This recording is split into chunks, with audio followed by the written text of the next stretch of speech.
Hey everybody, this is Russ from Retro Game Core. You're listening to the SEGA Lounge.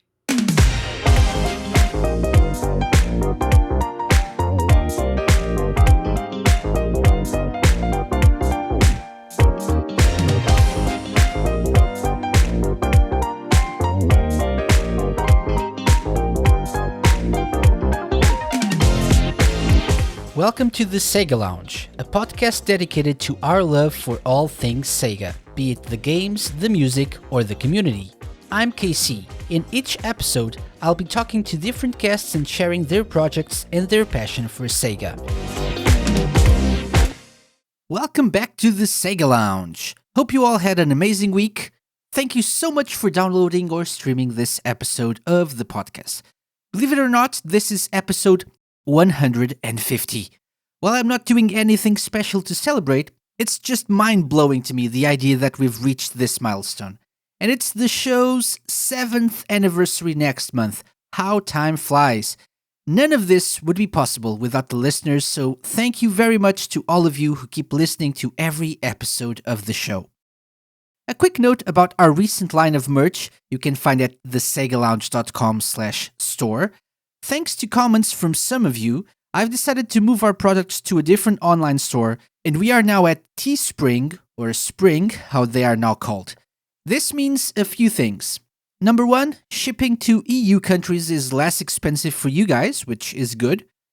Number two, I'm able to make more products like long sleeve tees and hoodies, which are now available and in more colors than before, which is also good.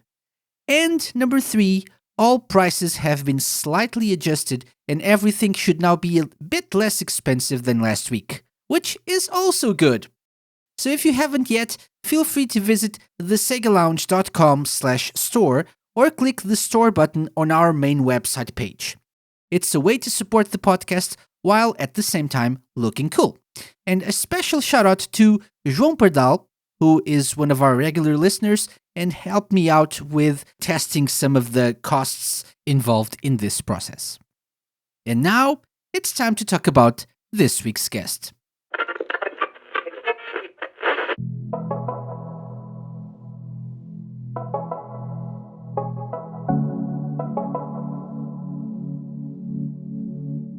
This week, I'm joined by Russ Crandall, the man behind the recent but quite popular blog and YouTube channel Retro Game Core.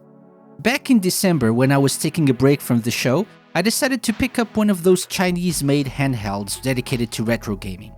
I was doing some research to pick which one to buy and came across Russ's channel and found it very useful, and it kind of sparked my desire to dive more into the retro handheld world.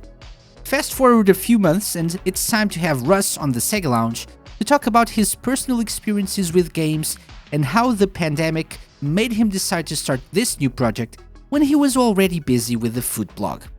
I know emulation isn't everyone's cup of tea, but try to keep an open mind. This is a different kind of episode, but one I had a lot of fun recording and hope you enjoy as well.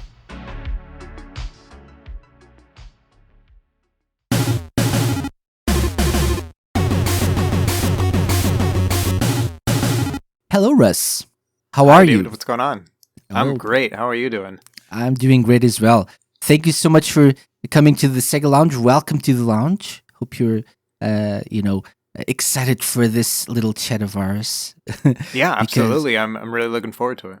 Excellent. I am very excited because I'm a big fan of your channel, of your website.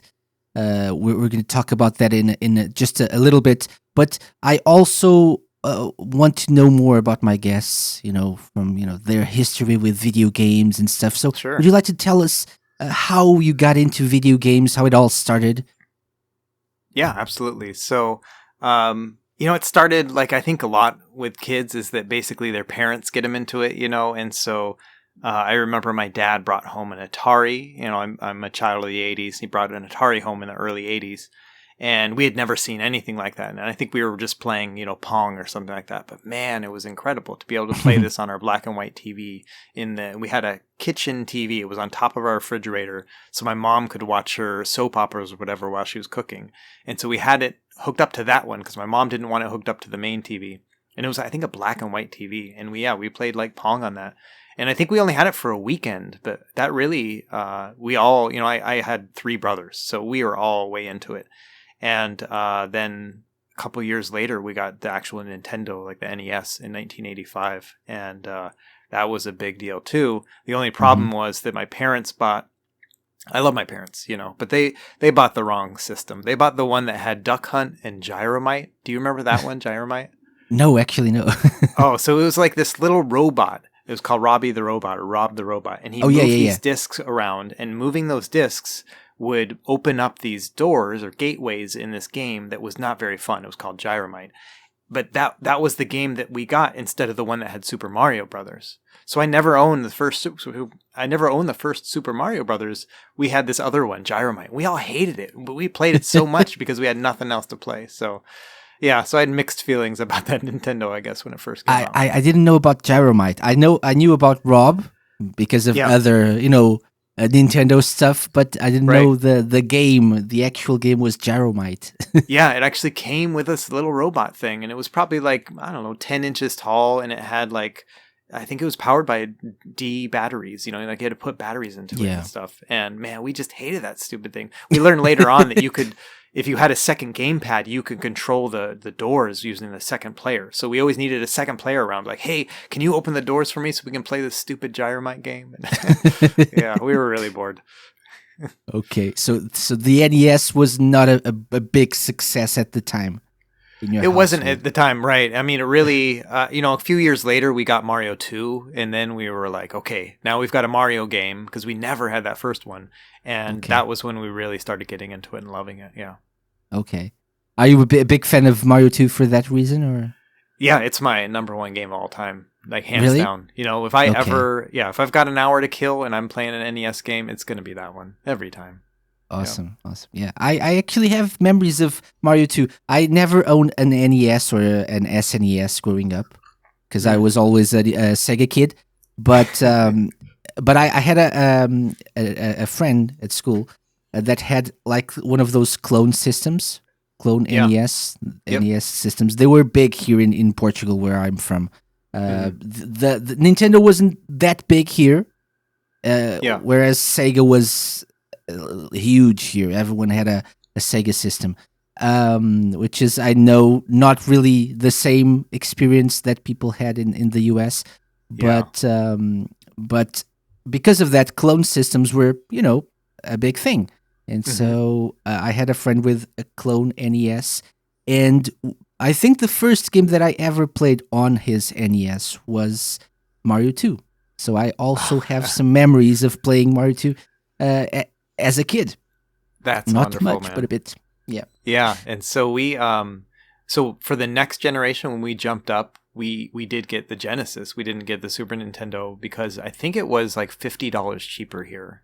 And so we ended up doing Sega all the way through the 16-bit era. Sega CD, Sega 32X, we had all that stuff. We never had Super Nintendo. The Tower of Power.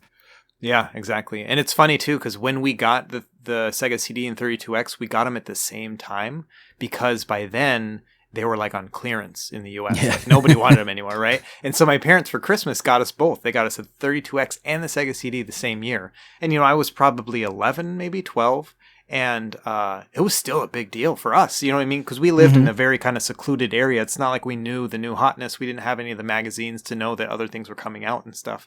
So to us, it's like we got an instant upgrade to our Genesis to be able to play, Sewer Shark on the Sega CD. And I forgot what we had on the 32X. Maybe Virtual Racing, I think. Yeah, that was about it. Yeah. Yeah.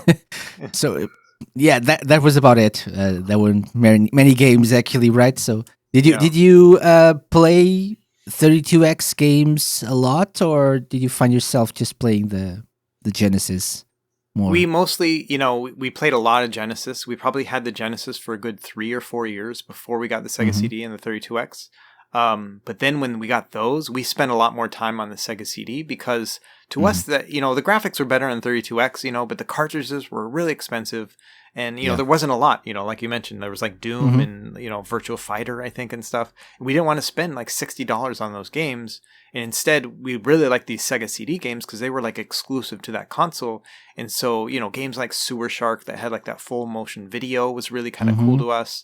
I think we had like Jurassic Park and I'm trying to think. Oh, Eternal Champions. I had that one. And Okay. that was such a hard game. But man, we played a lot of that one too. No Night Trap, though. No, we were not allowed to have Night Trap. That was that was such a big controversy in the U.S. Yeah. at the time. Like it was all over the news and stuff. My mom's like, "You're never gonna play that one," even though today it's so tame. Oh, yeah, just yeah. the news really sensationalized that.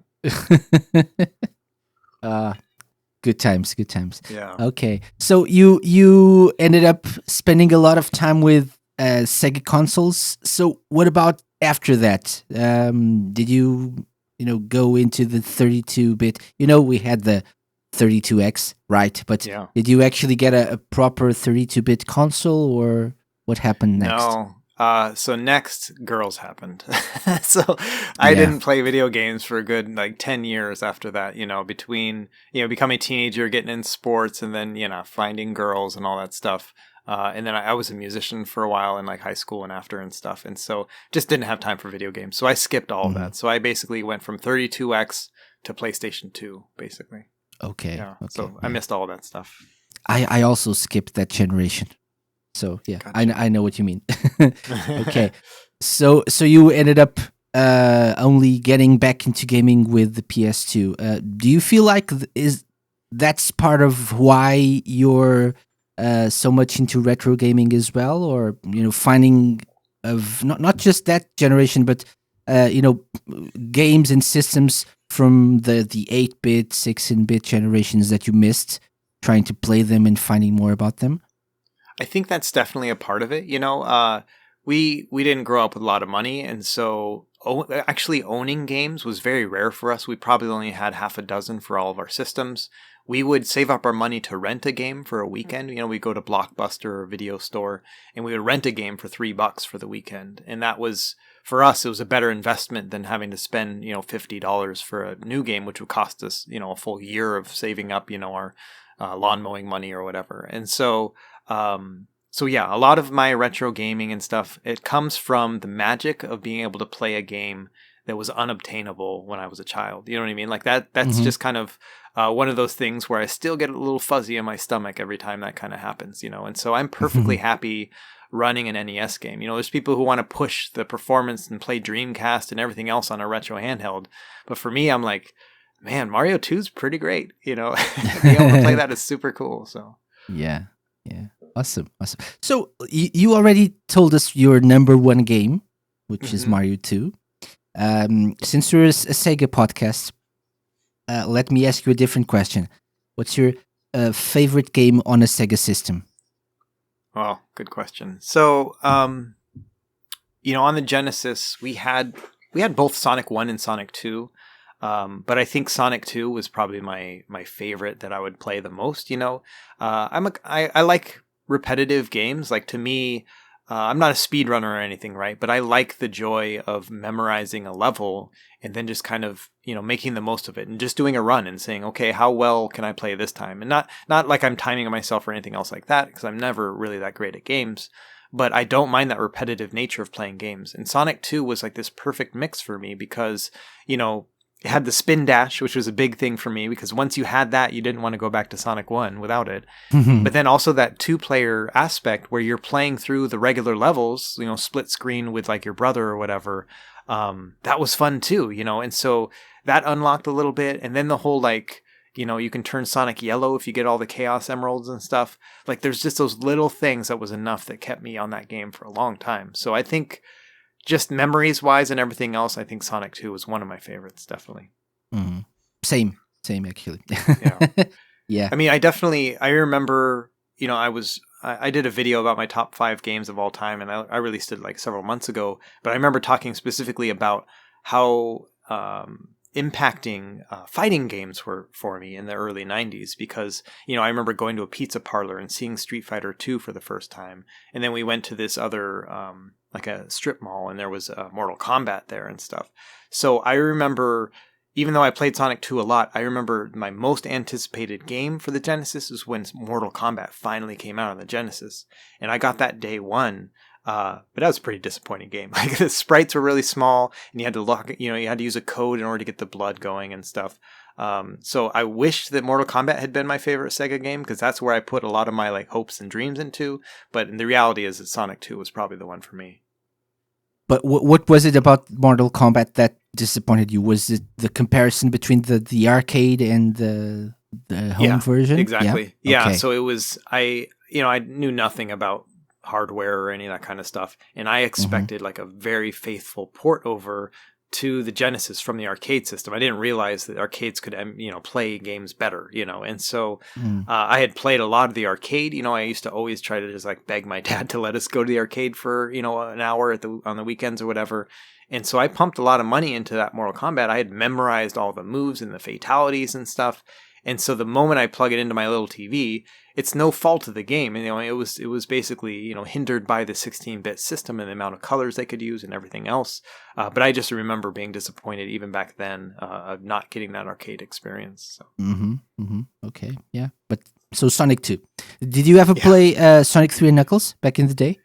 No, so we rented that one once and I didn't like it. It was too busy for me. The first level, Sonic 3, it's like just confusing. There's all the jungle hanging down and it's like, it was too much, like I thought there was just too much going on with Sonic 3. And the whole Knuckles thing, I didn't even know about until years later. I didn't realize that was even a thing where you could put the cartridge in the cartridge. I didn't know about that. Yeah. Oh, okay. Yeah. I was asking that because, I objectively, I say, and I agree that Sonic 3 and Knuckles is the superior game, the two games together, which was the original intention to release just one game. But that's the best Sonic game on the Mega Drive or on the Genesis. But my favorite will always be Sonic 2 because of the nostalgia, with my memories, concerning playing the game with friends and stuff. So. Yeah, that's why I was asking if that was the same for you, but you didn't really enjoy Sonic 3 and Knuckles back in the day, I see. Yeah, I didn't. Yeah, but you're right. Nostalgia is a very powerful emotion. You can just see how many people are involved in retro games and stuff like that. It's not because these games are superior. You could argue that, right? But at the same time, it's just a lot of that is recapturing that original moment. And it's really cool to see what people can do with limited hardware. Like the game developers from the 80s and 90s, they made some exceptional products with a lot of limitations. And I love that idea of creating art out of having limitations like that. Yeah. It also, it always inspires people, right? To push the limits of the boundaries of the hardware, to work with what they have. That's why retro game music is so awesome, at least for me. Yeah. Oh no, right? Exactly. You're exactly right. And there's all sorts of like Pico 8, which is like a a pixel based like micro console and stuff. People program on that, and it's very popular. But obviously, they could just use a much more powerful game engine, but they like that limitation, and I like that too. I like that idea. Definitely. Just a quick mention. You mentioned the top 5 games video. Yeah. You also mentioned Aladdin on that one, right?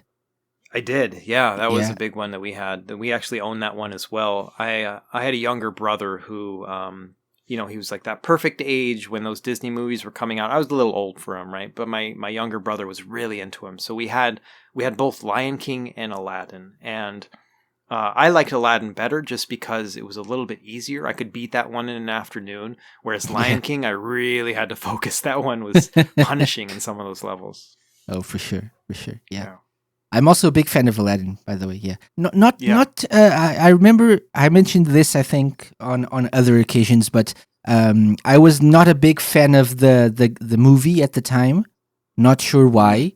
It didn't really resonate with me the way, for example, The Lion King did later. Sure. But I loved the game very much. One of my favorite 16-bit games for sure as well. It's one of the only ones where the Genesis game was just objectively better than the Super Nintendo game. That didn't happen very often, unfortunately. And so being a Sega owner and having that Aladdin game, for me, I was winning. I had the better game, and I thought that was pretty cool. So, and even then, you'll find people saying you're not right. So I know. It's all good. It's all about memories and everything. So yeah. It is. Okay, but I'm not arguing with you there because that's the one that I had as well. Yeah. Okay. So we've been talking about retro games and how you're so much into that. So I think it's time we tell people about Retro Game Core. So your project, quite recent project actually, right? Would you like to Yeah. tell us how that all started and when as well? Sure, absolutely. So, just over this past summer, so during the whole COVID lockdown and everything else like that, I was at home for a long time and I was trying to figure out just creative outlets. I've always been involved in creating things. We can talk about this later, but I was actually a food blogger for 10 years, and I stopped Mm-hmm. doing that around a year ago. And so I didn't want to do any food stuff. I was done doing that stuff. I'd already written like 3 cookbooks by then, and I was like, I'm done doing that creative thing, but I want to do something else. And I actually was writing a novel of all things, and I was like, I'm going to write a novel. And so I was getting into it, and I just realized that it wasn't a good fit for that time in my life. And I was like, you know what? I'm just gonna play some video games. I don't need to be creative. I'll go through the backlog of all the PS4 games that I have. And so it was I think right around the time that The Last of Us Part 2 came out and stuff. And so I picked up that game and I played through it, and I really loved it because it's almost like playing a movie. Modern games nowadays are so different. So I played through that, and I was like, that was beautiful, and that was a lot of fun. And then at some point, I saw an advertisement or something, or I watched a YouTube video about the RG350 device, and it looked like a good fit. I saw that there were more powerful things out there, but I didn't want to spend a lot of money and stuff. And so I picked up an RG350 for, gosh, I think it was around $80 or something. And then it took a month and a half or something to actually get to me. And so it finally gets to me, here in Hawaii, and I liked it a lot, and I was really excited about this idea of being able to play all these games on something that was kind of like a Game Boy, and I never really owned a portable handheld system until like the PSP and the Nintendo DS. And so Mm-hmm. I really like this idea of playing all these old favorites again. But I found that the software and the firmware and stuff were very difficult to navigate. I'd never used a Linux-based system before. I'd never, I'm not even very familiar with like Windows PCs or anything. I've been a Mac user for almost 20 years now. And so I had to jump back into that and like get reacquainted with PCs and then like learn about Linux and everything else.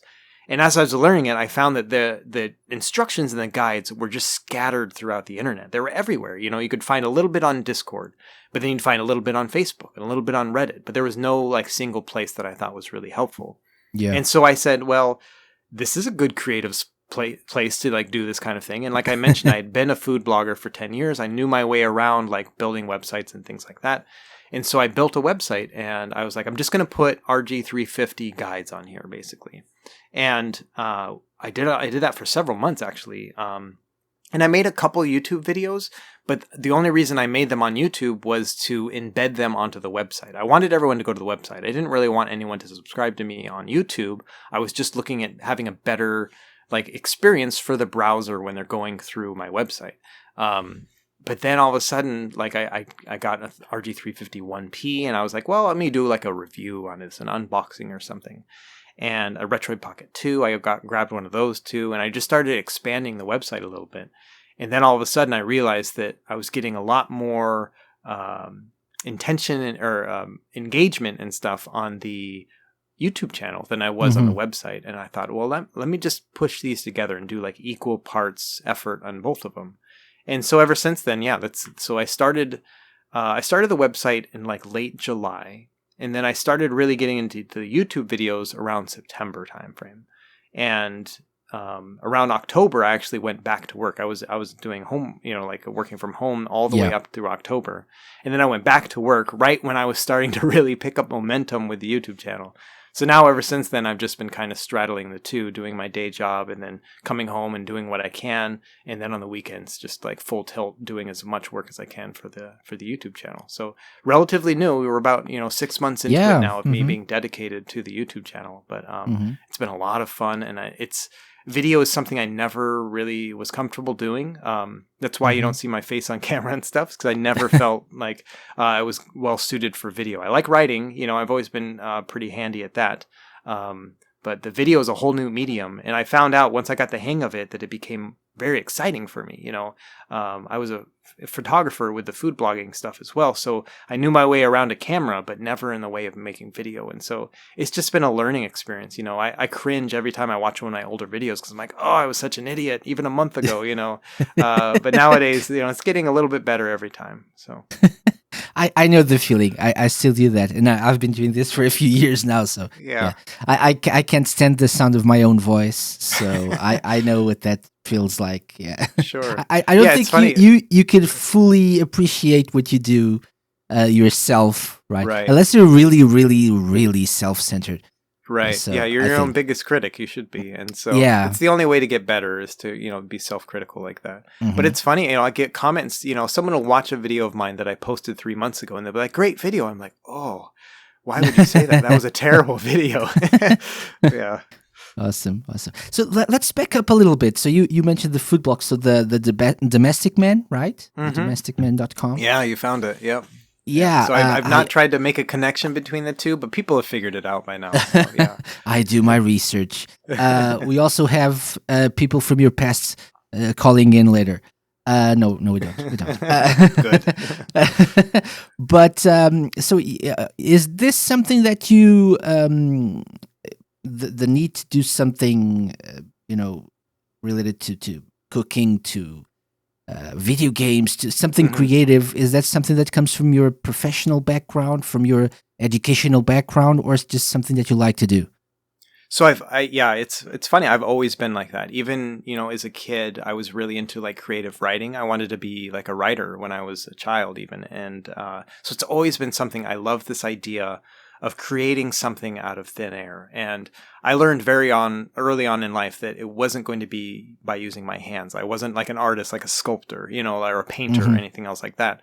So I found other ways to kind of create. And so for a long time, it was music. And so I created music, it was played in bands and stuff.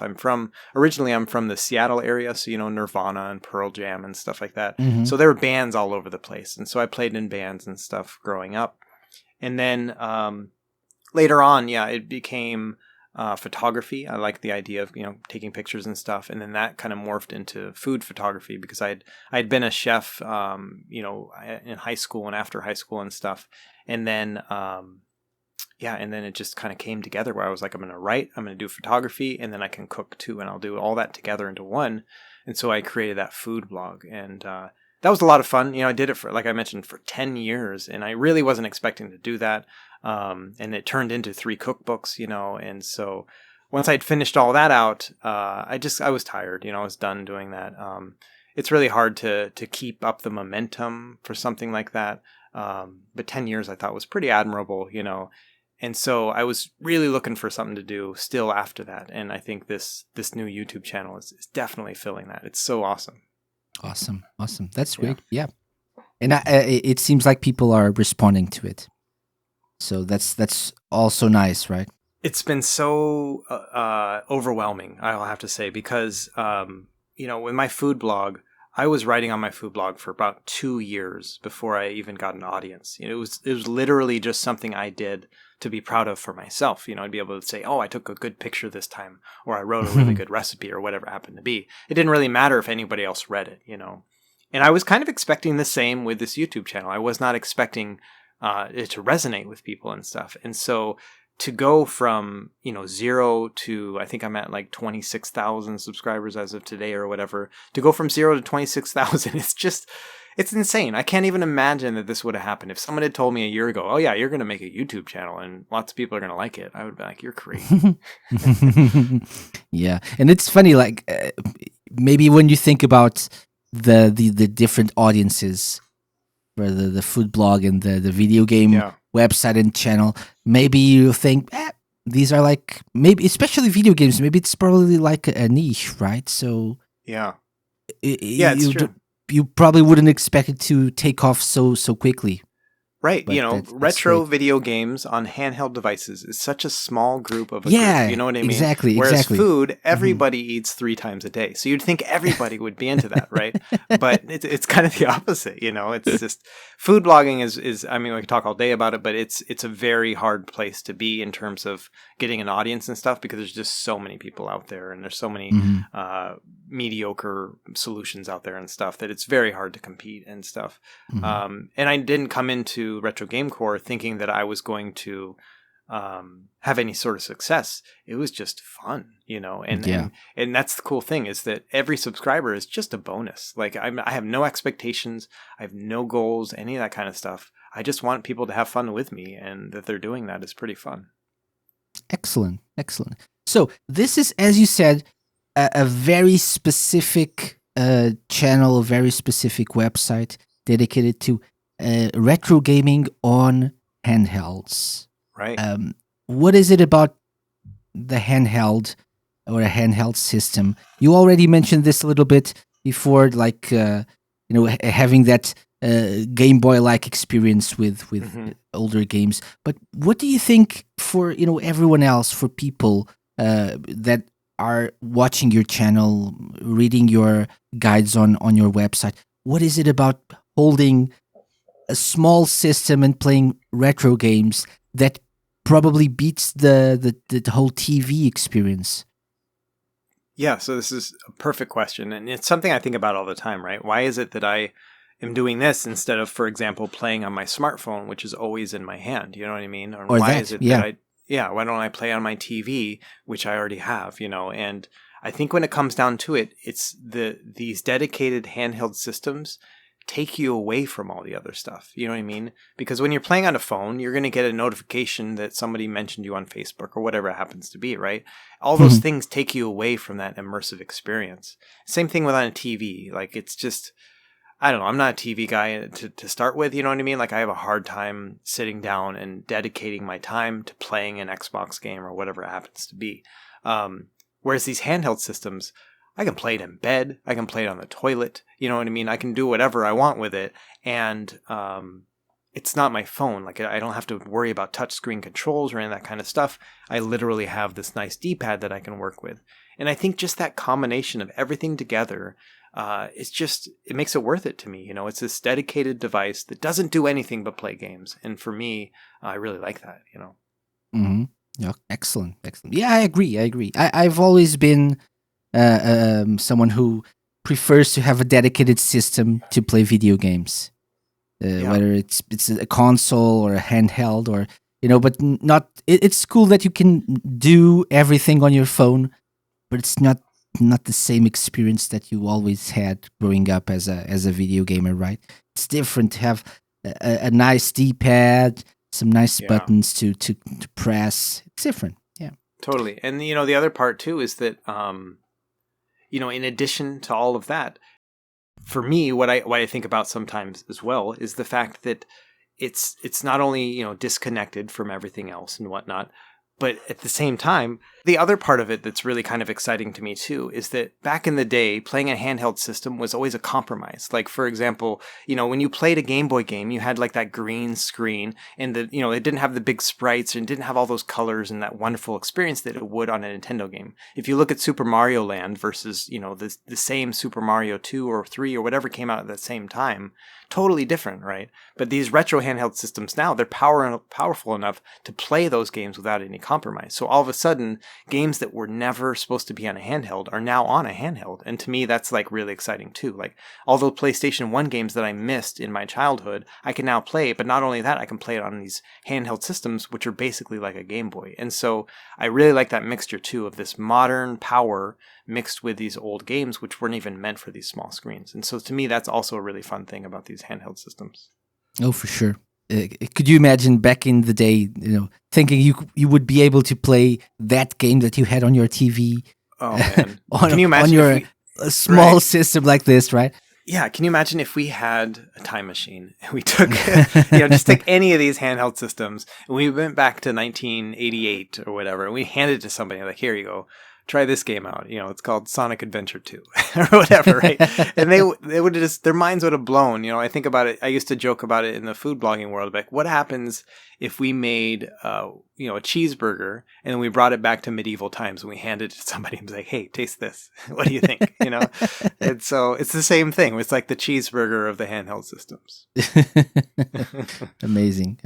Yeah. So another point, though, that some probably make, and I know how your comment section actually is in regards to that, but there are people who are not really that happy with others playing, emulated games. They claim that that's not the real experience. That's not what you're supposed to do. You're missing the point. What would you say to those people? Other than do your thing. Yeah, exactly. I mean, that kind of is my response, really. It's like, hey, one person's joy doesn't take away from your joy. You know what I mean? Like, there's no one way to play these things. That's the awesome thing about it, And I get that a lot, too, when I have close to 30 handheld devices. And so I like to review all of them, good or bad or indifferent. And what I like to find is where is the value and the merit in any of these systems. And you'll get people jumping on there and say, this thing's trash or whatever, right? And it's not worth your money and everything else. But then you get other people on there and say, this is the only system I have, and I bought it because it's all I could afford, and I love it. And I think that's everybody's right. You know what I mean? There are people who, if they want to make a discerning decision and they only want to buy one and they think that other one is trash, more power to them. It's fine, But I think there's joy to be had in any of these systems. Now, there are some that are definitely total garbage, where they just kind of screwed everything up in the development and everything else. But, the other part is that there is some team, there's some person in China or wherever else the device was made who dedicated a bunch of time and energy into making this device as good as possible. And I think it's good to value the work that they put into it and to really give it a fair shake, to, kind of look at it and say, okay, everything has merit, and what is the merit of this device? Sure, I'm going to talk about the bad stuff too, but let's try to find the good stuff too. Yeah, for sure. And it's not like people are just making clone consoles or clone systems left and right. There are people who do that, but there are also companies who are actually listening to feedback and trying to improve upon other older models of their systems. Like the RG systems are a good example of that. Like the Retroid ones, they always come out with a newer model that has some improvements, some better functionalities and stuff. So it's actually it's actually quite professional if you think about it. And, the other thing, too, is a lot of people, you'll see complaints where people will be like, oh, they just made a tiny little update and they made another system. But that's how these companies are funded, right? They're not Nintendo or Sega or Sony or any of these other companies that have deep pockets where they can spend years developing and relaunching like this specific device, right? They don't work like that. They basically, okay, we made a device. It was successful enough that we made a little bit of money off of it, but we see that there are other changes that other people are asking for. So let's make a few of those changes, and then we'll release another device, and we'll make money off that, and we'll make more changes for the next one. And so to me, it's kind of exciting, right? Because there's a new game system coming out every month, But I understand how people are like, man, I just bought one, and now all of a sudden, I got to wait, and there's another one out, And it's frustrating on both sides. I get that. But at the same time, none of these companies have the capital to be able to say, let's wait a year, let's fix everything, let's put on a new chip, and let's just release this big successful one. And because of that, they have to make these incremental changes instead. And so I get both sides of that. But at the same time, that's just not the reality we live in. If there was a company who would just come out of nowhere and create all these things, one, they would have to have a lot of money ahead of time. But two, they would definitely take this whole retro emulation scene by storm. A lot of people would buy that, I think. And, you have to take into account the price as well, right? So we're talking about, relatively affordable systems here. Right. Not more than $200, perhaps even less than that. If you want something much better than that, you have other like mini PCs, handheld PCs and stuff that are probably not the focus for people just wanting to play retro games, right? Yeah, exactly. And yeah, you're right. And it's amazing how much value even these cheap like $30 devices give. You know what I mean? mhm. We talk about, oh, this thing isn't worth your money, but how many people paid $60 for Cyberpunk, a few months ago for one game, right? That was broken. And I even tried playing it a little myself, It's like we paid $60 for one game, but you could get a system like the Powkitty V90, which is this like clamshell vertical one, and that's about $35. And that thing can play 10,000 games, and so Mhm. it's really hard to kind of keep that in mind. I remember we bought Golden Axe, or I don't even remember if we bought it. I think I just saw it at a store at Toys R Us, which is a big toy chain that back in the 80s.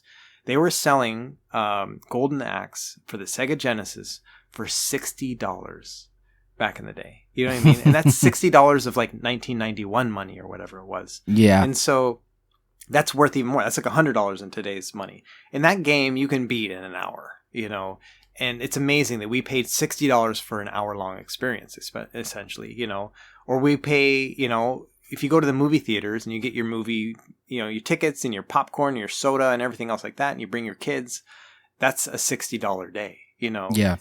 Whereas you can get a device that you can play for years with thousands of games for that same price. So there's a Mhm. value there you got to kind of think about, Yeah, for sure. I love my RG 351p. So yeah, definitely. Yeah, exactly. And that's something, if no other game console came out ever again, you would be super happy with that one device. You know what I mean? Like it's one Oh that's yeah, just yeah. great and people Mm. would love it for years and years to come. The problem is we keep making better ones. And so all of a sudden there's a new hotness and everyone wants to pay attention to that. But each of these on their own are really valuable. Mm-hmm. Yeah, it's fun that people, also the community around these systems is great as well because they come out with, custom firmwares and stuff and that's why your channel is also quite useful for people Right. because you tell people how to, even if they don't know anything about this, they can easily install new firmwares, customize their systems. So that's also, Yeah. is that something that people come to you and appreciate and thank you for as well? That Yeah, specific absolutely. part.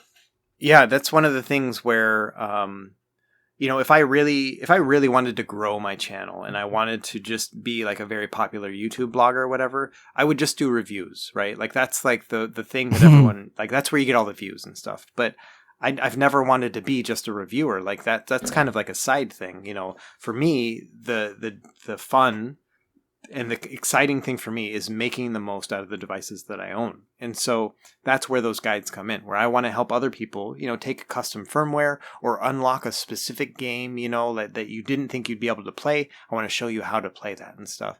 And that's where I find a lot of fun in everything, The problem Mhm. is that takes a lot of research, a lot of homework and stuff. But yeah, definitely people love it, The other problem is that people will have issues, where they try to do my video and something went wrong along the way, and then all of a sudden, I'm getting 50 emails a day from people saying, "Hey, can you help me with this?" And I try so hard to answer every email, but the inbox is just filling up more and more every day, unfortunately.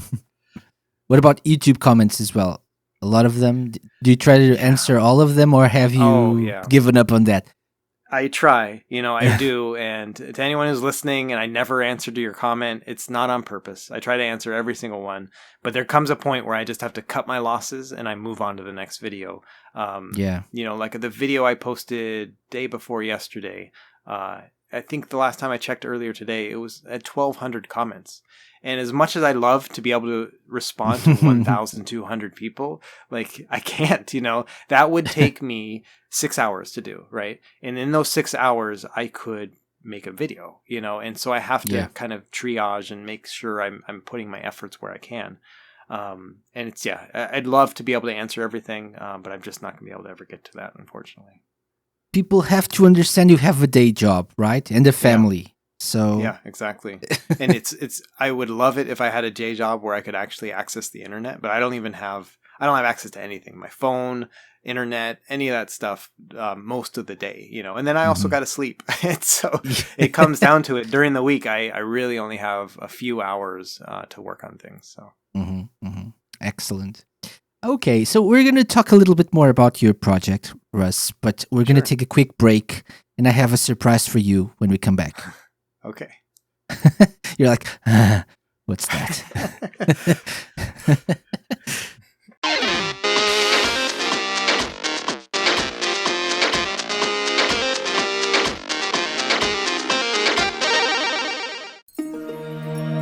Ever had an amazing idea that went to waste just because you didn't write it down? Sometimes, the most groundbreaking thoughts come to you when you least expect them. While pieces of paper scattered all around the house or office are nice, it's time to embrace the future. Forget post-it notes and try Glyph Notes by Atlantis. The future of note-taking comes all the way from the past. With our revolutionary technology, just pick up one of our crystals, record a message, a note, or a thought, and throw it in the ocean. We'll make sure dolphins will be able to decode it hundreds of years from now using their echolocation. Glyph note crystals come in a variety of shapes and sizes, and for those special messages you need to protect, check out our key glyph and barrier glyph combo. Glyph Notes by Atlantis. Never miss a thought.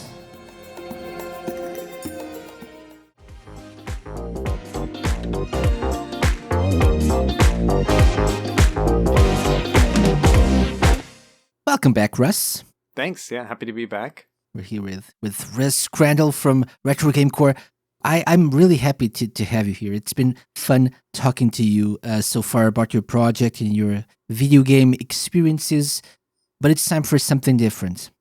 Okay. I said I had a surprise. You're like, okay. I think like you feel what's coming. So it's a tradition here on the show. When we get a special guest like yourself, we always have the SEGA Lounge Challenge. Now that you know our guests, it's time to put them to the test. It's the moment we've waited for, and the moment they dread. Welcome to your doom. I mean, welcome to the SEGA Lounge Challenge.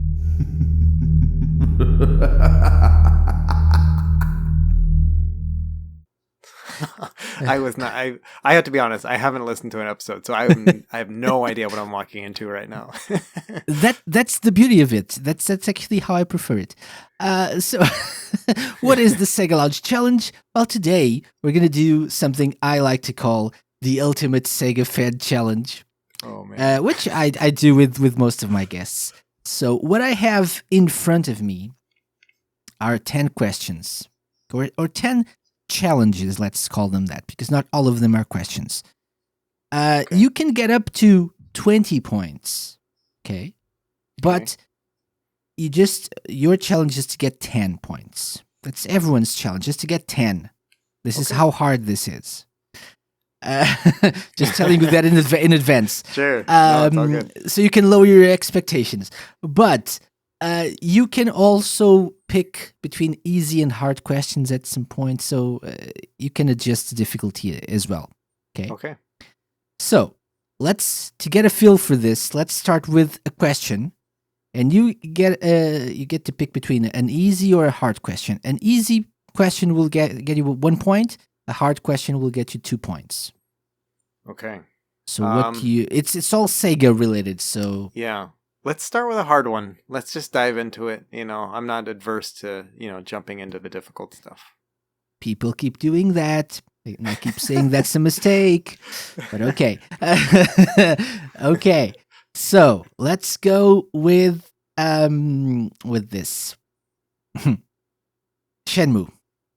Russ, have you played Shenmue? Just in testing. Just in testing. I've never actually played more than like 10 minutes, yeah. 10 minutes. I think what I'm about to ask you is something that you find out in those first 10 minutes.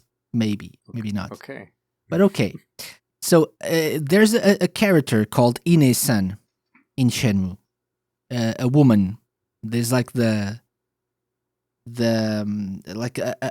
maternal figure for Ryo Hazuki, the protagonist. Yeah. And every day she leaves out like an allowance for Ryo. So my question is, in the original Shenmue, how much money did Ine-san leave out for Rio each day? Oh And man. in yen, That's, by the way. So, yeah. Oh gosh. what do Yeah, I you have no think idea. would be I would say an yeah. appropriate amount of money for a schoolboy like that just wants to beat up bad guys and Yeah. avenge his Uh father's death? so I'm gonna go with I'm totally guessing. I'll just say that. I do remember him like getting money from her. Hmm. I'm gonna go with 20,000 yen Hmm. Why? because that's like $20, and that seems appropriate to me. So the game is set in 1986, right? Oh, never mind. You do Okay, know so that, let's do. right? I forgot that. I knew he wore like a weird leather jacket. It makes sense. Yeah. So let's do. Let's do 5,000 yen then. Hmm. Oh no, I'm off by my money here. It should be 500 yen. That would be $5. Hmm. That's my guess. Final answer. Final answer. So Yeah. do you remember playing? You could go to the arcade and play video games, right? And you Me? could Yeah, yeah, yeah. in Okay. no in the game. Oh no, I never got that Okay, far. you I never got literally that like got far. out of the house. I went and I talked in the Okay. little dojo, and then I went and talked to a Yeah. kid on the street. That's about as far as I Okay. got. There are also some machines, and you can get some capsule toys. That also Ah, costs money. yeah. So each capsule toy is 100 yen. Yeah. Every time you want to play in the arcade, it's 100 yen. 100 yen a game as well. Hmm. So you're saying 500 yen a day. I mean, that sounds reasonable, right? Maybe less than that. If he's a kid. Man, I don't know. I know you're really helping me with this, and I appreciate that. Or maybe I'm not. I'm Right. really not that kind of person. I'm gonna stick with 500 yen because that You're to gonna me, stick with like, 500. that's logical. Yeah, give them $5. Let them go and get their Okay. 5, little games in or whatever. Mm-hmm. That's reasonable. Okay. As a parent, that's what I would do. Okay.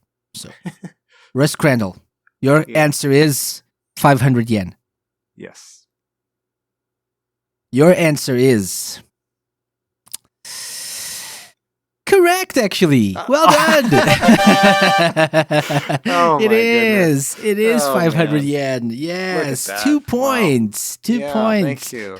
That I'm not doing logic any more hard questions. that logic was amazing. Right. Awesome. Well, Awesome. my wife is Japanese, and so maybe it's rubbing off on me a little bit. Yeah. So that Awesome. mentality. You were able to convert the money. Awesome. Awesome. Yeah. Okay.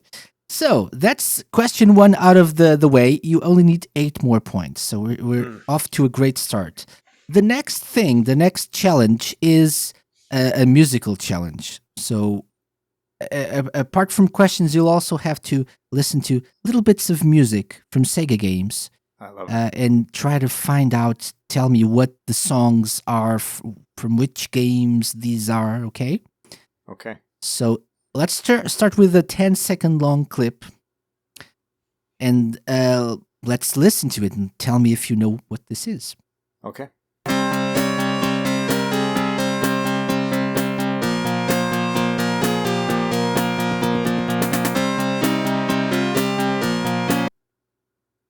Oh my goodness. I should preface this by saying that these are all retro, so nothing Yeah, I was gonna say that sounded Genesis. post Dreamcast, okay?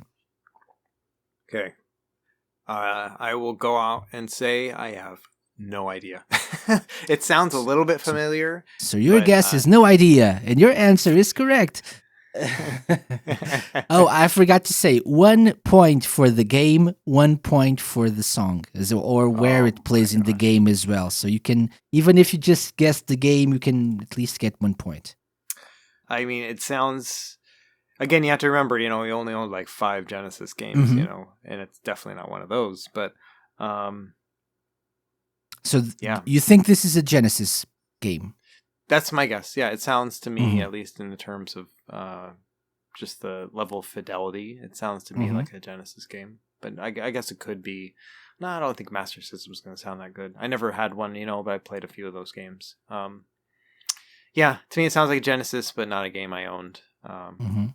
Yeah, I don't want to embarrass myself by saying something, but So, but if you had to choose one, if you had to say a name, what would it be? it sounded like an adventure game, to me. Just Mhm. trying to again extrapolate what I could from that, Gosh, I don't know. Maybe like Battletoads or something. Yeah, I'm not really sure. Mhm. Fantasy Which is Star. not really a Sega game, Yeah, it's so not. It doesn't make sense. wouldn't make this quiz, but Mhm. it's a guess. Yes. Yeah. Yeah, So I don't know, man. nothing.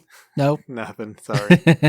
I'm very curious now. I really want to know, but Okay, so this was "Rise from Your Grave." That's the name of the song okay. from Castlevania round one. Bloodlines? Nope, Altered Oh. Beast. Altered Beast. Yes, Altered Beast was Wow. the game. I mean, okay, here. Rise from Your Grave makes sense, but Yeah. yeah, that was one that we played a lot in the arcades and stuff, but yeah, I don't think I would have been able to. I name thought any you of would that know music. this. I thought you would know this. Yeah. Okay. Now I feel like I should have. But, oh well. It's not easy. 10 seconds is not enough to Sure. guess this. I think it's hard. Okay, no I worries. think I need to hear the sound effects, like him punching, the sound of him punching like the zombies and stuff. Like and that and I the can get, like you know the what I mean? voice. Right. Rise from your grave. Right, exactly. Or the howling and all that stuff. Yeah, that would have gotten it. But yeah. Okay, so no worries. Let's go into question 3. So again, a Okay. question: easy or hard, Russ? We are definitely doing easy this time.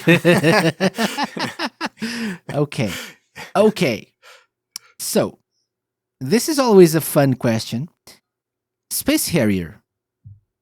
Are you familiar Okay. with Space Harrier? Yeah. Have you played it? Yes. Okay, Yes. a lot, a little bit, A little bit. a little bit. Yeah. Okay. Hmm. So, you only need to know how the game starts for this question. The question is, upon starting a game of Space Harrier, what words are you greeted with? You hear Wow. some words, something. After the title screen, you start the game, the proper game, and you hear some words. This is an easy question, right? Just verifying It's you didn't supposed to accidentally be read the because hard it's one. the start of the game, so everyone Oh, should know man. this. Everyone.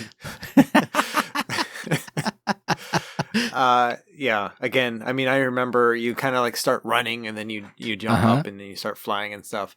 No idea what happened. There's on a the voice screen. saying something. When you exactly in that moment, Yeah. you hear Yeah. something.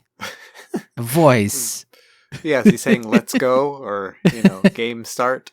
I have no idea, man. Mhm. Wow, I like these questions. I can't believe you came up with all these. I'm very impressed. I have a lot of them. Yeah. Yeah. So let's go. Game start. Yeah. Those are my Yeah. guesses. Or let's Yeah. let's go. Let's go with that one. Let's go. Mhm. Okay. Let's harrier some space. Let's Harrier some space. Exactly. So, final answer, right? Final answer. Yeah. Okay. I will Yeah. tell you, much to your surprise, that your answer is incorrect. The correct answer would be, "Welcome to the fantasy zone. Get Oh my ready." goodness.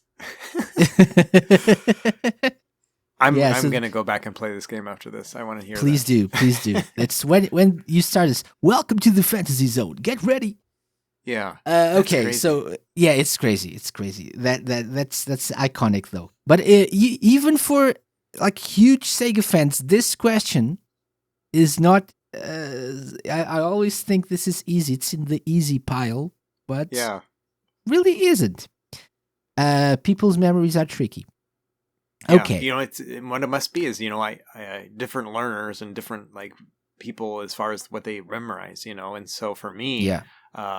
I look at the graphics. I don't really think about the sounds and things like that. Okay, Sometimes yeah. the music will get caught in my head and stuff. But for Mhm. me, yeah, I distinctly remember like the running and then jumping up and then you're like flying, right? But the Mhm. music, like I have no idea what happens during that part.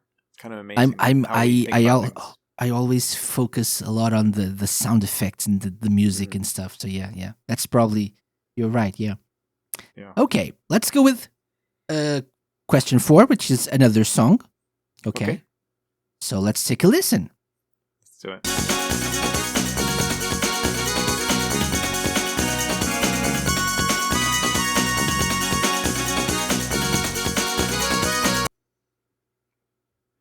Whew.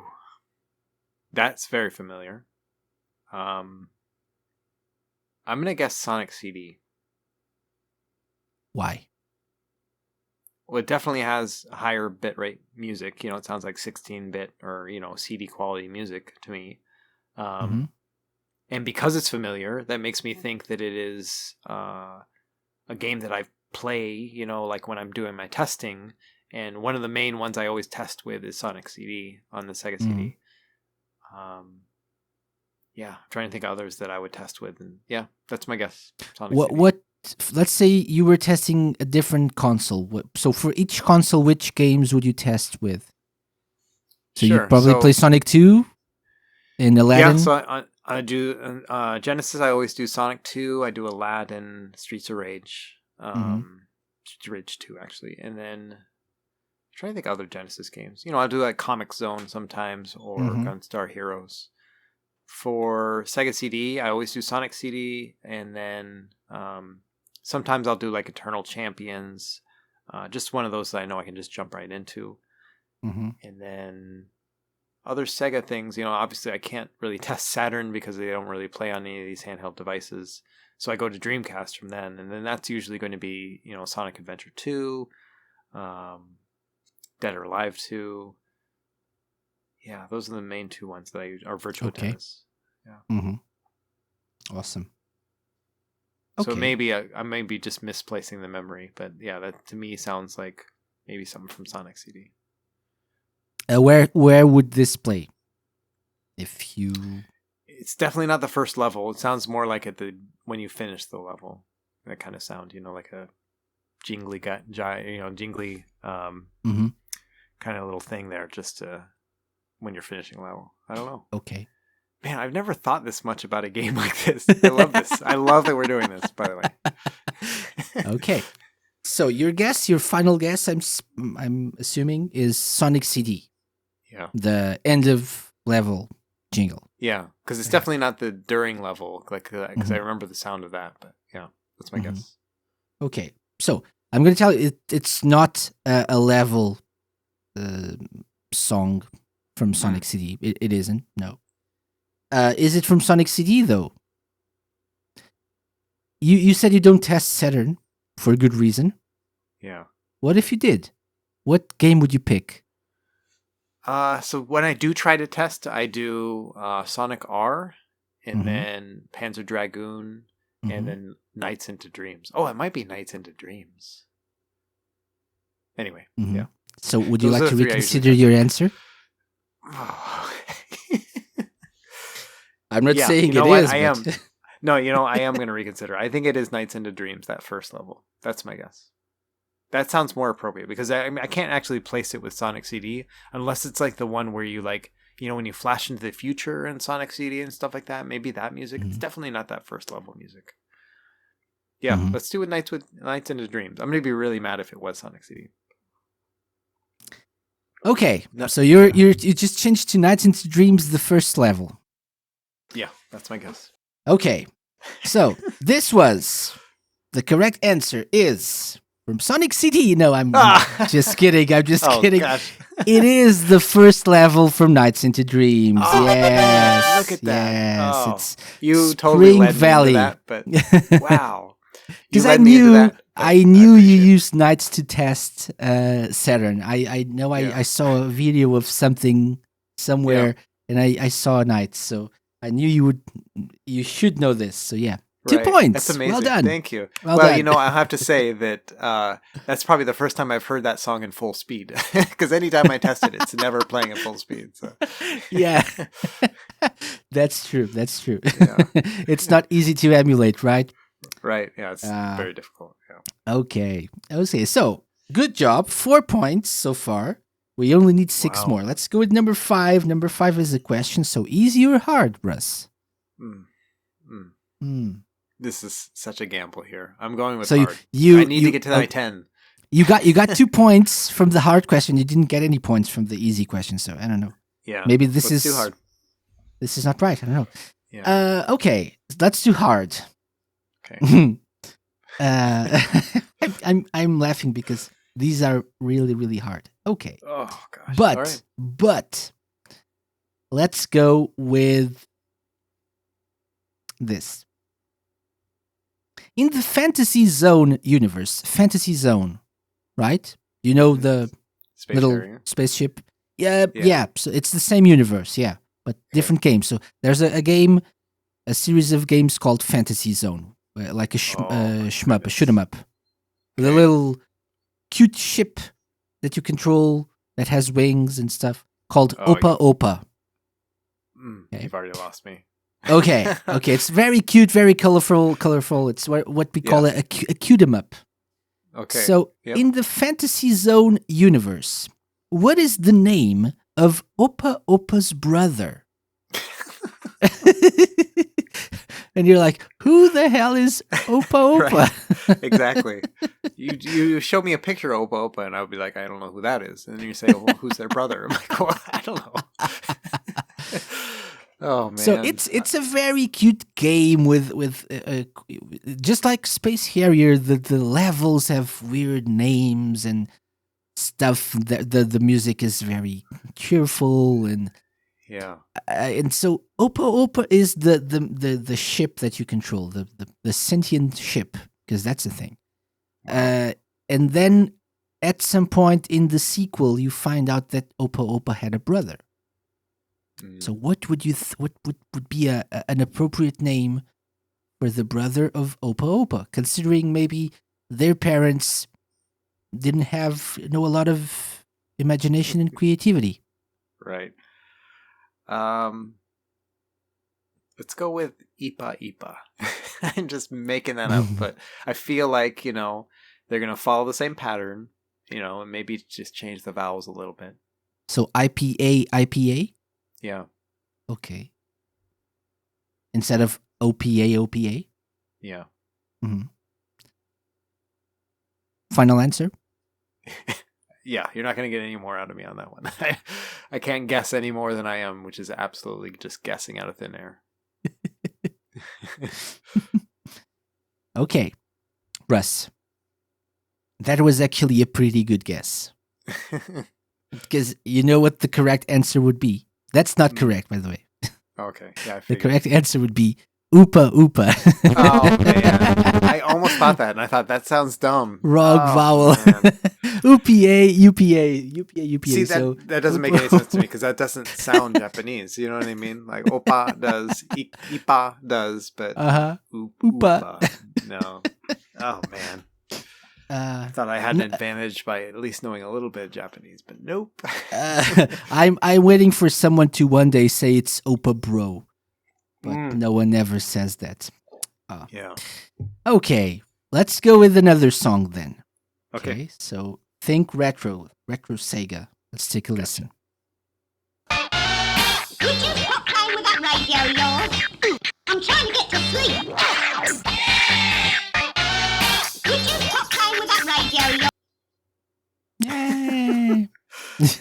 Yay! Wow. Does it ring any bell? Not a At single all? bell. No. Okay. So let's go in parts. System. What system would this be from? So it's definitely not high fidelity enough for Master System, it might be Genesis. I think it's kind of pushing it. It sounded like, you having the voices and stuff like that doesn't sound like a Genesis thing. Genesis didn't have great sound quality. So I'm going to say it's, I don't know, it didn't sound clear enough for Sega CD though, Maybe 32X. Okay. I don't know if 32X had improved audio. Let's say over the internet, there's a lot of compression, and this was actually better than it sounded. It's something a little bit more advanced. Yeah, then it must be, Sega CD, 32X. Yeah, or maybe Saturn, Dreamcast even. Maybe that one. Yeah. Maybe that last one. Let's go with that. just let's just hypothetically. Yeah, exactly. Okay. Forgive me, but I can't really remember the name of it. But it's like the rollerblading game on the Dreamcast, Jet Set Mojo or something like that. Jet Set Radio. Jet Set Radio, is that what it's called? Yeah. Mm-hmm. That to Okay. me has that funky feel to it. You know what I mean? And a little bit of that hip hop kind of sound to it. Mm-hmm. I've only really tested that game in depth once, and that was I think on the Retroid Pocket 2. It was an okay game, Mm-hmm. That sounds something like that. Mm-hmm. Where do you think this is from in the game? Where would it display? Like Oh, jeez. anything specific? Maybe the menu title, like when you're choosing the game kind of thing. Mm-hmm. Just a guess, but that's where Okay. I feel. That's where I'm feeling it. You're feeling it, so that's the most important thing. So, final answer: Jet Set Radio, Yeah, title screen or menu. title selection. screen. Mhm.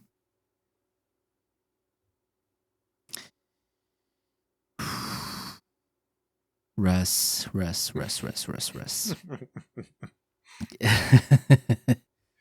This is indeed a Dreamcast game. Okay. It doesn't One sound like thing it's you Jet got Set Radio. right. One thing you got right, which was it is the title screen. Yes, it's the main theme of the game.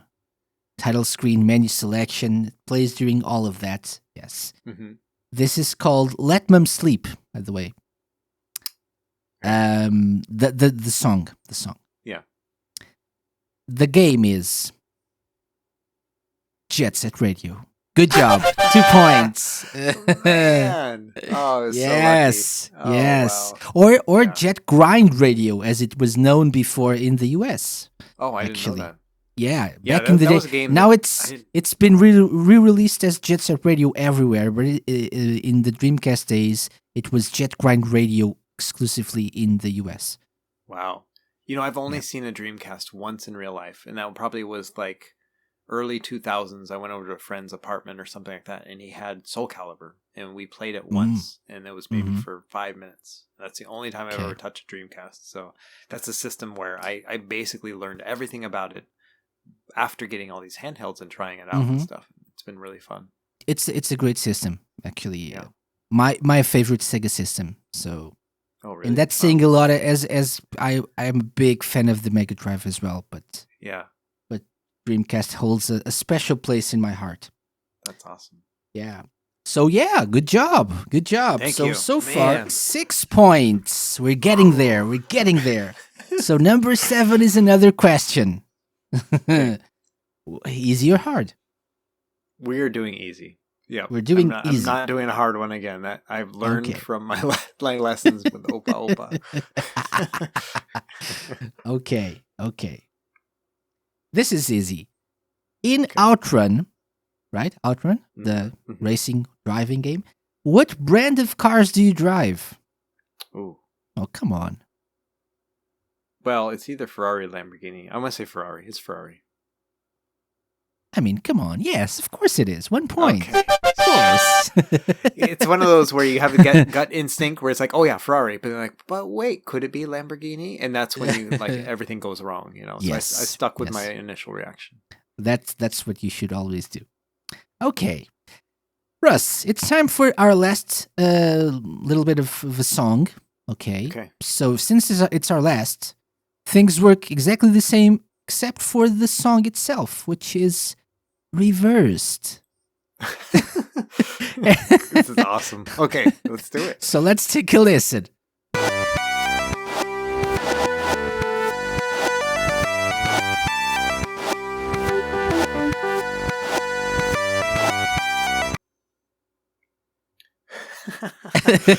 Are you going to be able to play it right side, like forward after all of this? Can I hear it? Do you have that? I will play it after you guess. I will play Okay, the good. the correct version. Yes.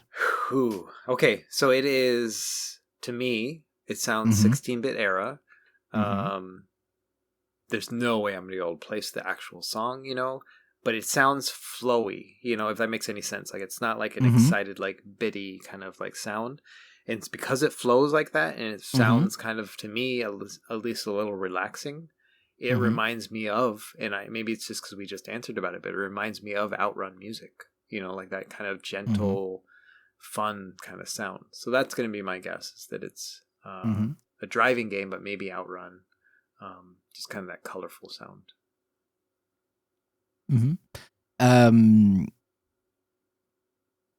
Would you like to listen to it again, perhaps? Yes, please. If I could. That'd be awesome. Oh, no. That was a mistake. Things happen. But okay, but let's just play it.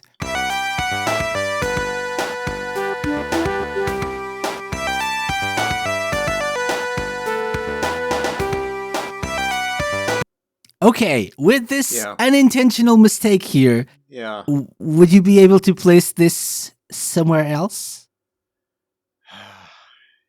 To be honest, I feel like those drums sound like Sonic 1 to me. And maybe a later level where I just, I never get to the later levels in Sonic 1 anymore, so I'm just not really familiar with them. Maybe it's still Outrun. Man, you really got me here. Would you like me to play the song in reverse? Maybe it'll help. Sure, let's do it.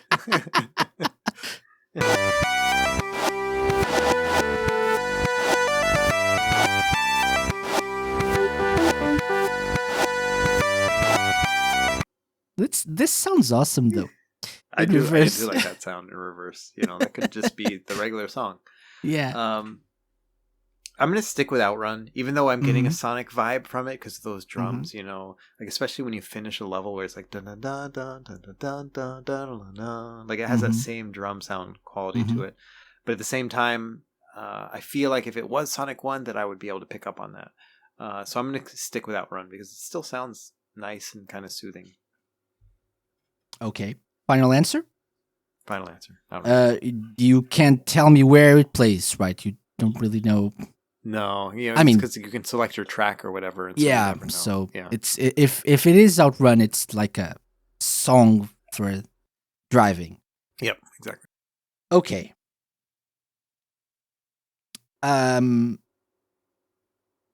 Please prepare your palm, the palm of your hand. Okay. So you can stick it right onto your forehead. This is not an Outrun track, unfortunately. No. This was a Sonic track. Indeed. I will tell you the level first. This was Sky Chase Zone, which is one of the later levels of Sonic 2. Exactly. Oh my gosh. Russ, no. I haven't been on Sky Chase level since probably 1994. Like that's the last time I played that level. You know what I mean? Yeah. That's the one where you're on the plane, right? Like you're riding on the plane with Tails. Yeah. I haven't done that. I appreciate Sky Chase a lot because it comes after the worst part in the game for me, which is Metropolis Zone. Oh yeah, I just hate Metropolis, and so having this like you said flowy feel, like carefree. It still has some challenges, but it's much better than Metropolis. Right. Yeah. Okay, so no points. That's okay. Sonic 2, Russ. No, honestly, it's okay if I even get 0 points because it's just fun to like go back in time and hear that. So. Oh yeah. These are hard questions as well. I know that. Okay, so we have 2 more questions to go. The next one will be the last one. You can choose between an easy or a hard one. The last question is always hard. So if you want to pick an easy question, this is the time. We are definitely doing easy. Yep. Okay. No question there. Okay. So, Sega celebrated an anniversary last year, as they do every year. But last year was special. So the question is, what milestone anniversary did Sega celebrate last year with a campaign titled Go Sega? Man. it's like I'm reaching into the cobwebs of my mind right now of something that I maybe glanced at, at some point in passing.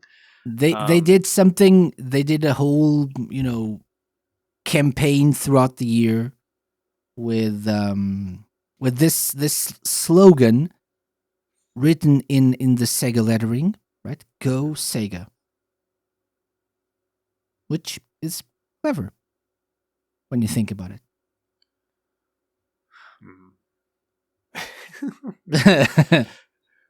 Yeah, I feel like I should be picking up on this, but I don't know. I want to say, How old is Sega? That's the yeah, that's question. what I was thinking. Like a 50-year anniversary, like the G and the O, or like a 5 and an O, maybe. Mm-hmm. Would Or there no, be 60, a number? 60. It'd probably be 60. Sorry, because a Yeah. 6 and a G are kind of similar. But I don't know. Has Sega been around for 60 years? Like, it's like Nintendo, they did like playing cards before they did systems, right? And so they've been around for a long time. So it's, 60 years. That's my going to guess. 6 and a 0, G and a 0, go Sega. So 60 years old. 60th anniversary would be your guess. Now just to be clear, I'm not saying that they've made video games for 60 years. I'm just saying that maybe they were a company for 60 years. Mm-hmm. Final answer? Final answer. Yeah. And your answer is correct. Yes. Yes. 60 years old. Oh, man.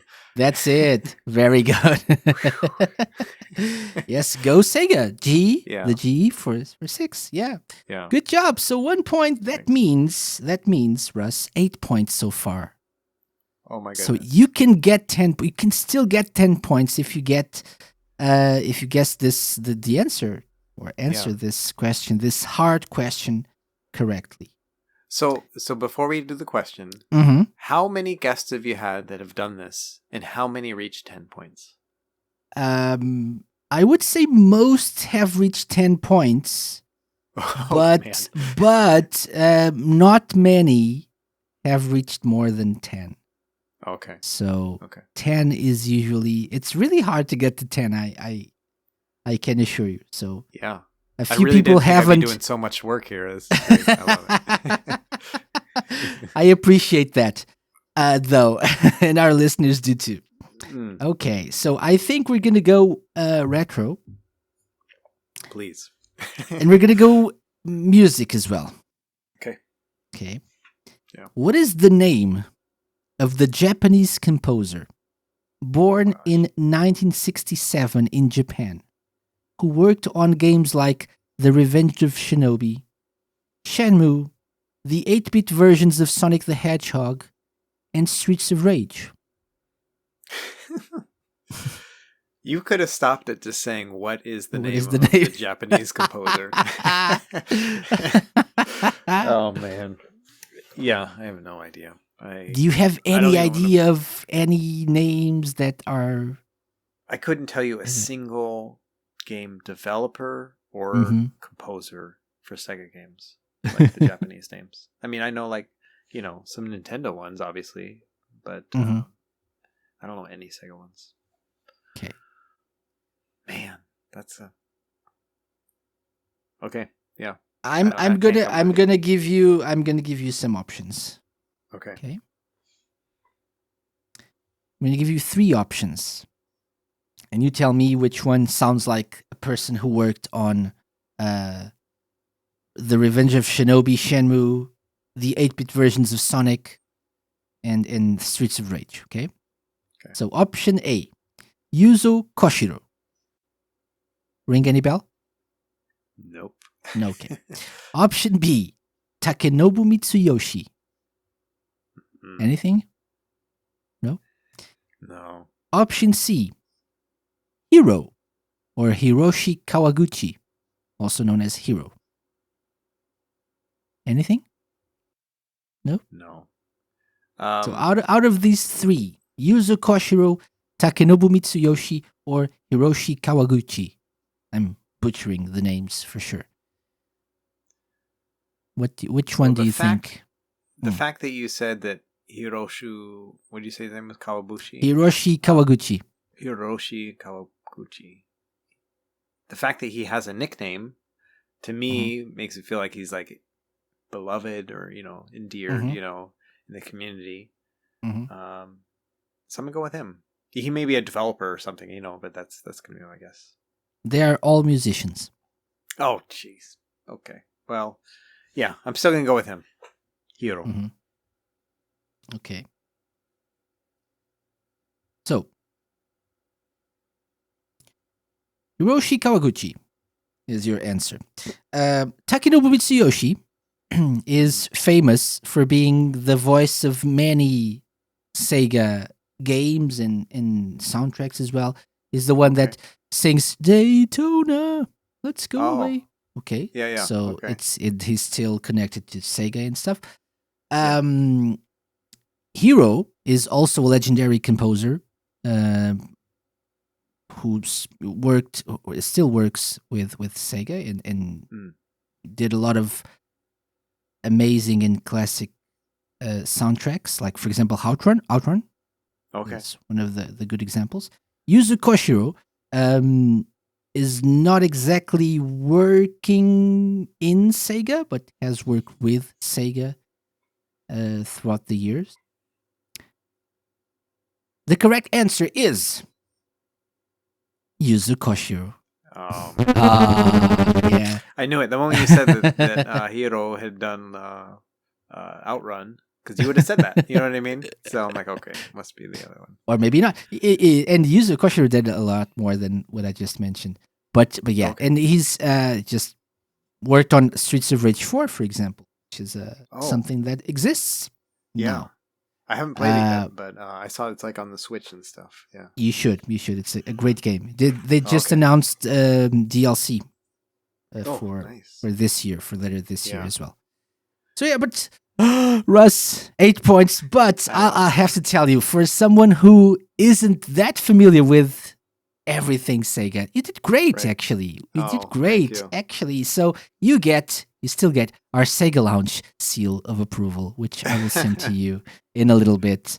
Actually, let me just do that now, because so you don't say it doesn't exist. Some people don't think it's a real thing. So you have that. You should have that on Twitter in a little bit. Okay. Yeah, well, I appreciate that. Yeah, it's funny. I guess, I spend so much time working on other things. I never really think about just the beauty and the nostalgia of the games themselves, and so I like this, like really making me kind of focus on other things. So it's fun. Excellent. Thank you so much for being such a good sport and doing this, going through this torture. Oh, I love it. So before we go, let's just talk a little bit more about your project. So you mentioned you're writing guides, you're doing videos, helping people out with the newest handhelds, getting the most out of your systems, which is, I think, something very important and something that people really appreciate. What are you expecting from the whole handheld market for 2021 and forward? Are you expecting something special in terms of evolution? What can we expect from these companies that they are putting out all of these systems on a yearly basis? Yeah, I think in the short term, I think what we're going to see over the course of this year is that there are some big systems in development, and I think we're going to see those by the end of 2021. And I expect that most of them are actually going to be Android based. So they're basically going to use older chips from some of the Android phones that are still laying around in China, and they're going to build, I'm hoping, like touchscreen devices that run Android but have like dedicated controls and stuff. So I see that coming in the future. I think there's already been a couple been teased and stuff. But the big thing I think in the future, a big company is going to pick up on all this stuff. It's getting too much attention and momentum that some company with a lot more capital is going to say, you know what, we're going to make one of these. And it's going to be interesting to see how that all happens, because, some of those bigger companies, they have to actually deal with the legalities of emulation and stuff. Yeah. For right now, these Chinese companies, they're just kind of sliding under the radar. And some of them, and I don't agree with them doing this, they load the games on there already. And so you order this thing for under $100, and all of a sudden it's got all these games that you shouldn't be able to purchase like that. And so it'll be tricky when a bigger system like comes up with something like this. But if they make something that's user hackable, everyone wants to hack the Switch and stuff, and it's all very difficult.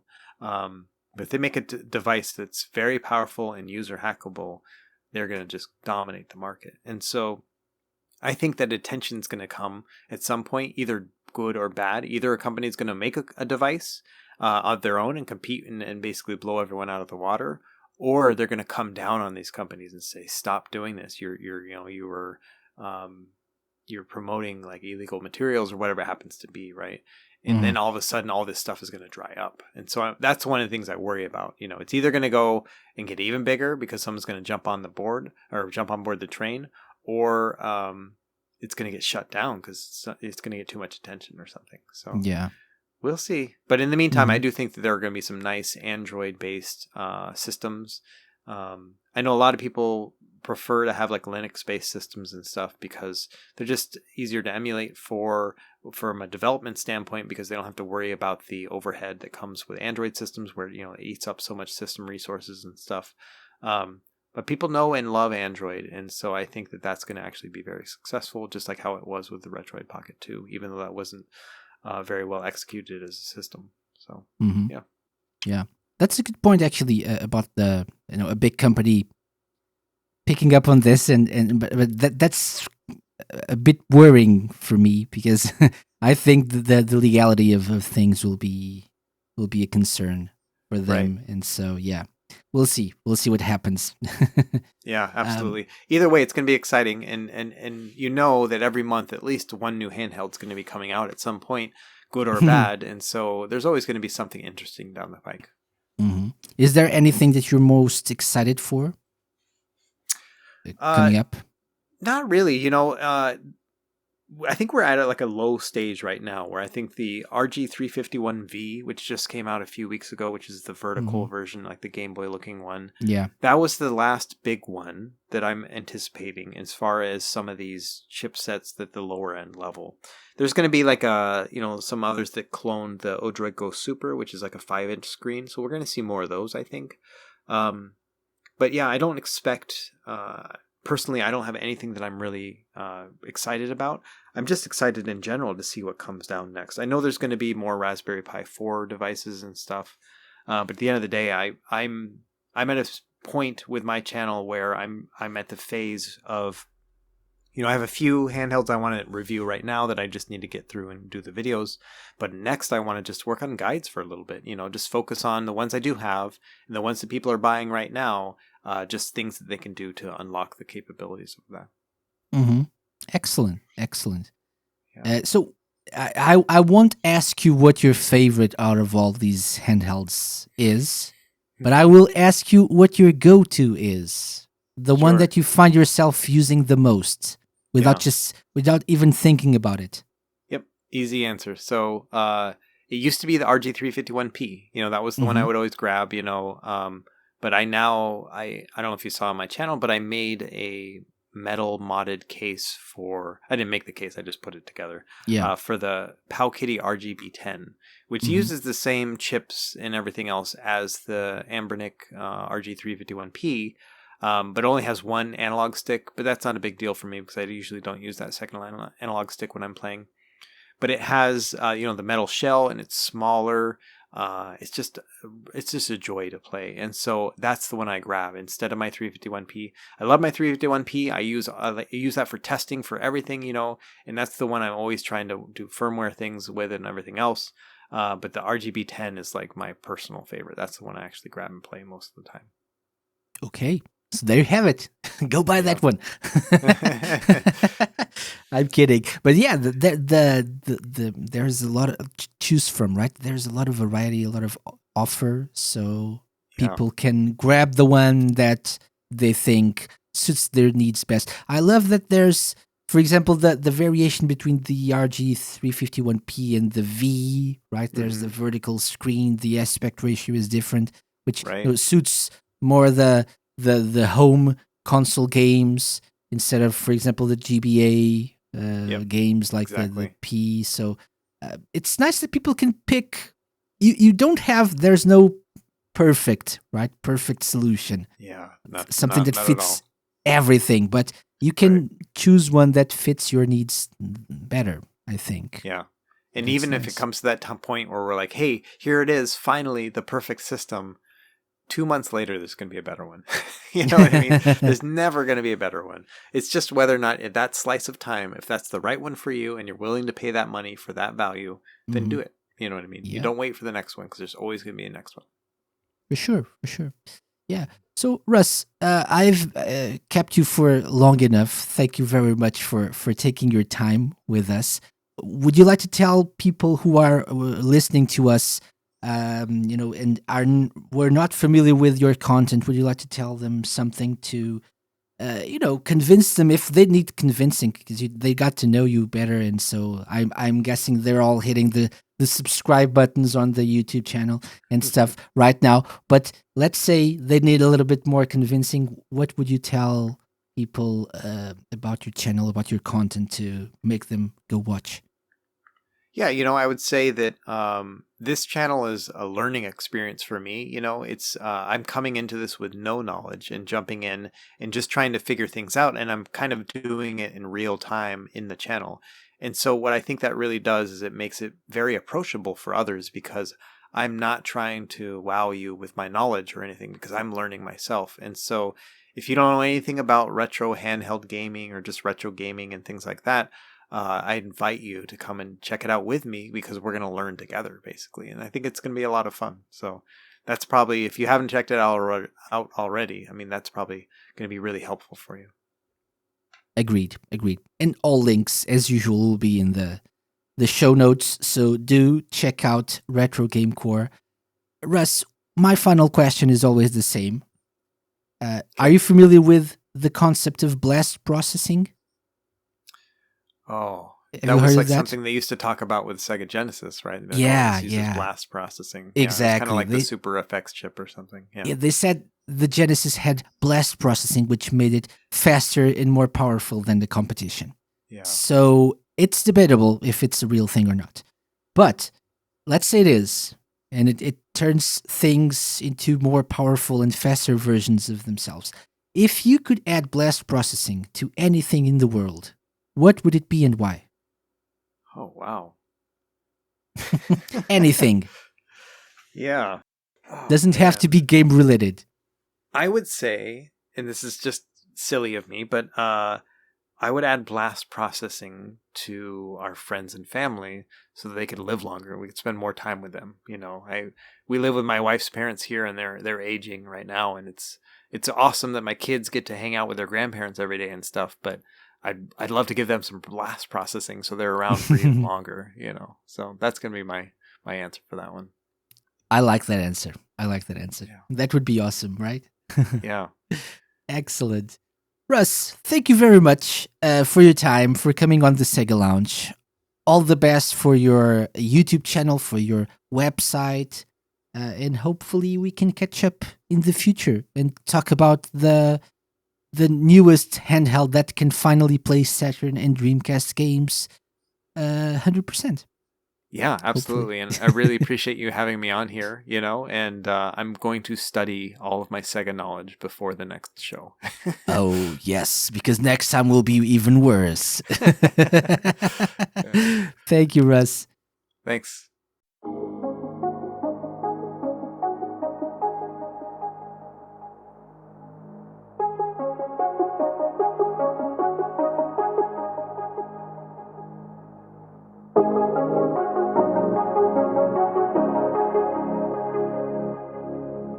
I hope you enjoyed my chat with Russ, and if you're into retro gaming on handheld devices and taking the most out of them, make sure to check out Retro Game Core. You'll find the relevant links in the show notes. I sincerely hope you enjoyed this week's show, and I also hope you come back next week. If this week's episode was a bit different in focus, next week's will be totally different, as we're going back to one of those documentary-style shows with lots of friends joining in. Have an amazing week, stay safe, and I'll see you all on episode 151. Bye-bye!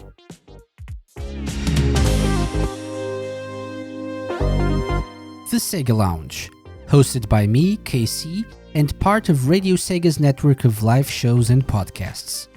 Theme song and incidental music by OSC. Find them at opussciencecollective.bandcamp.com. Got any suggestions?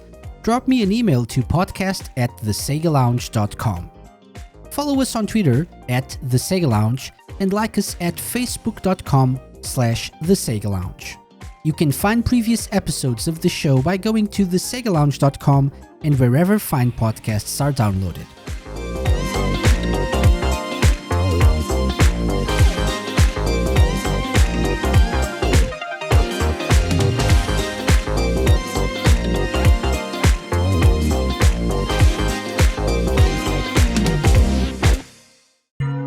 A Mixed On Productions podcast.